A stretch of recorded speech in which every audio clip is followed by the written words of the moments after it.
He made fun of an elderly man in first grade, but when he realized who it was, his confidence crumbled. It was the legendary actor Clint Eastwood. The boarding gate was bustling with the usual early morning commotion, passengers prepared to embark on the Miami to New York flight, juggling coffee cups and carry-ons. They stood in neat rows, their faces reflecting a combination of fatigue and focus. In the first class section, the ambience felt both refined and restrained. One individual, however, drew attention. It wasn't merely his perfectly tailored charcoal suit or his polished leather shoes. It was the unmistakable air of superiority he exuded, silently demanding acknowledgement. In his late 30s, he appeared every bit the corporate climb bearer, a man accustomed to accolades and confident in his elite status. To him, this wasn't just travel, it was another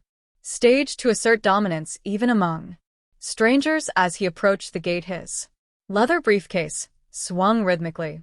With his confident cry, a cursory glance at the other travelers revealed a trace of disdain behind his otherwise composed expression. Soon he had settled comfortably into his first-class seat, idly scrolling through his tablet. It was then that he noticed the elderly man ambling down the aisle with nothing but a small duffel bag. The older gentleman's attire was modest, a beige windbreaker, a simple flannel shirt, and well-worn sneakers. His weathered face bore a tranquil demeanor, the kind born of years of experience, and resilience. Indifferent to trivial concerns, with little fuss, the man eased into his seat. He adjusted his jacket, stowed his bag beneath the seat, and gazed serenely out the window. To the businessman, however, he was an animalia, presence that didn't align with the first-class image. Casting a glance at the flight attendant assisting others, the younger man leaned slightly toward the elderly gentleman and remarked in a low, sarcastic tone, "Looks like first class isn't as exclusive as it used to be." A few passengers nearby turned their heads, but the older man showed no reaction. He simply offered a faint, almost imperceptible smile before redirecting his gaze out the window. The businessman, irritated by the lack of response, tried again. "What's the special occasion? Did they start handing out free upgrades today?" His words carried a sharper edge this time, yet the older man remained silent, fastening his seatbelt and keeping his focus on the tarmac. His silence spoke volumes, louder than any rebuttal could have. As the flight crew completed their pre-flight checks, the businessman leaned back, seemingly satisfied with his jabs. Yet, as the plane taxied and prepared for takeoff, the older man's composed demeanor began to unsettle him. There was something disarming about such unshakable confidence, especially in a world obsessed with appearances. Unbeknownst to him, this flight would teach the businessman an unforgettable lesson. Part 2. Once the plane reached cruising altitude, the cabin settled into a familiar rhythm, the soft chime of call buttons, the rustling of newspapers, and murmured conversations. However, the businessman, seated just a row away, found himself unable to let go of his earlier exchange. The older man's calmness, his refusal to engage, felt almost provocative. Crossing one leg over the other, the younger man leaned slightly into the aisle, casting a sidelong glance at the older gentleman, who continued to stare out the window. A sly grin spread across the businessman's face as he decided to probe further. "So, what brings someone like you to first class? Did you hit the jackpot, or just come to relive the golden days of aviation?" His voice was loud enough for nearby passengers to overhear. A few exchanged uneasy glances, but no one intervened. The elderly man's reaction was measured. He turned slightly, locking eyes with the businessman for a brief moment. His gaze was steady, unperturbed, as though evaluating the younger man's motives. Without uttering a word, he returned his focus to the window. The lack of response only emboldened the businessman. Louder now, his voice tinged with mockery, he continued, "Not much of a talker, how I guess you'd rather. Reminisce about the days before Wi-Fi and smartphones, chuckling at his own quip. He seemed convinced he'd won this silent battle of wits. Once the plane reached cruising altitude, the cabin settled into a familiar rhythm, the soft chime of call buttons, the rustling of newspapers, and murmured conversations. However, the businessman, seated just a row away, found himself unable to let go of his earlier exchange. The older man's calmness, his refusal to engage, felt almost provocative. Crossing one leg over the other, the younger man leaned slightly into the aisle, casting a sidelong glance at the older gentleman, who continued to stare out the window. A sly grin spread across the businessman's face as he decided to probe further. So, what brings someone like you to first class? Did you hit the jackpot or just come to relive the golden days of aviation? His voice was loud enough for nearby passengers to overhear. A few exchanged uneasy glances, but no one intervened. The elderly man's reaction was measured. He turned slightly, locking eyes with the businessman for a brief moment. His gaze was steady, unperturbed, as though evaluating the younger man's motives without uttering a word. He returned his focus to the window.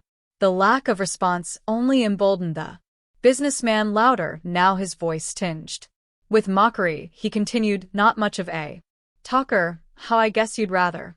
Reminisce about the days before Wi-Fi and smartphones, chuckling at his own quip. He seemed convinced he'd won this silent battle of wits. Yet the older man's silence persisted. Folding his hands neatly, he adjusted the cuff of his jacket, a quiet gesture that conveyed dignity and restraint. Other passengers began to shift uncomfortably. A woman in her 50s cast a disapproving glance at the businessman. A young couple across the aisle whispered among themselves, their expressions mirroring the growing tension. Despite this, the businessman remained oblivious, leaning across the aisle to engage another passenger in a press suit. He began, gesturing subtly toward the older man. Some people just can't let go of the past, always complaining about progress, as if nostalgia could make things better. No tech, no smartphone show. Did they even manage back then? The suited man offered an awkward chuckle, clearly disinterested in joining the conversation. Unfazed, the businessman continued until the flight attendant arrived with a beverage cart. Her professional demeanor seemed slightly strained as she stopped by the older man's row. Mr. Eastwood, she addressed him warmly. Would you prefer coffee or tea? The businessman froze, the words striking him like a bolt of lightning. His tablet slipped from his hands as disbelief washed over him. Eastwood, Clint Eastwood, the legendary actor and filmmaker, renowned worldwide. The very man he had ridiculed was a Hollywood icon. Whispers spread like wildfire among the passengers. Is that really him? One woman murmured. It's Clint Eastwood, another exclaimed softly. The businessman's face turned pale as realization dawned. He had mocked not just any passenger, but a figure synonymous with resilience, wisdom, and strength. The weight of his mistake pressed heavily on him, leaving him speechless, yet his humiliation was far from over. The lesson unfolding before the entire cabin would be one he would never forget. The businessman sat frozen, the realization of his misjudgment hitting him like a tidal wave. Clint Eastwood, the name echoed in his thoughts, each syllable a reminder of his arrogance. He stole a glance at the older man, who now calmly sipped his coffee, seemingly unaffected by the whispers and glances spreading through. The cabin passengers murmured softly, their curiosity piqued. That's Clint Eastwood, isn't it? A woman whispered to her husband. It has to be. Look at him, came the reply. The businessman's ears burned. Each whisper felt like a spotlight, illuminating his earlier behavior. He wanted to disappear, to retract every word he'd said. His palms grew clammy as he struggled to compose himself. Finally, summoning his courage, he leaned forward slightly. Excuse me, Mr. Eastwood, he said, His voice low and hesitant. Eastwood turned slowly, his gaze steady and piercing. It wasn't a look of anger, but one of quiet authority, a presence that demanded respect without effort. Yes, Eastwood's reply was calm, his tone measured. The businessman fumbled for words. I didn't realize who you were. I am sorry for the way I spoke to you earlier. Eastwood raised an eyebrow, his expression unreadable. And if I wasn't who you think I am, he asked, his voice steady, would that make how you treated me acceptable? The question hung in the air, heavy with meaning. The businessman opened his mouth to respond, but found no words. His face flushed as he realized the weight of Eastwood's point. It wasn't about fame or recognition, it was about respect. After a moment, he managed to whisper, no, it wouldn't. Eastwood nodded subtly, as though that was the answer he'd expected.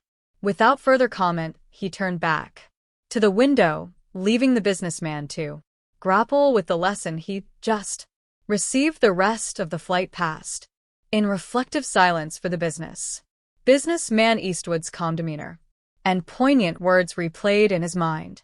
He thought back to countless interactions where he had judged others by appearances, by their perceived status, or by what they could offer him. How many moments of genuine connection had he missed? As the plane began its descent, the businessman felt a mix of regret and newfound clarity. The words Eastwood had spoken weren't just a rebuke, they were an invitation to change. When the plane landed and passengers began gathering their belongings, Eastwood rose from his seat. The businessman watched as the older man retrieved his modest bag, slung it over his shoulder, and moved toward the aisle with the same quiet dignity he'd shown throughout the flight. Before Eastwood exited, he paused briefly beside the businessman's seat with a small knowing smile. He said, take care of yourself, his tone carrying both warmth and finality.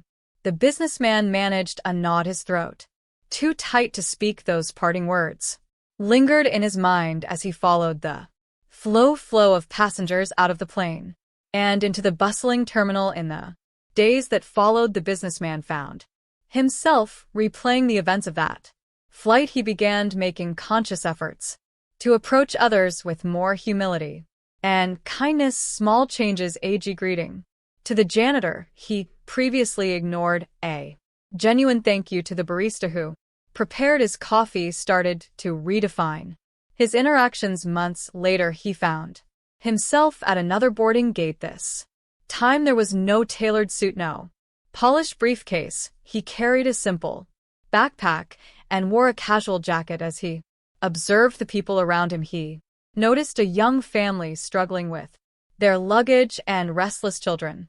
Without hesitation, he stepped forward. Need a hand? He asked with a friendly smile. The parents looked at him gratefully as he helped them organize their belongings. As he settled into his seat, he thought of Eastwood's words. Respect isn't about who the other person is, it's about who you are. That flight had been more than just a journey, it had been a turning point, a moment that reshaped his understanding of what it meant to truly respect others.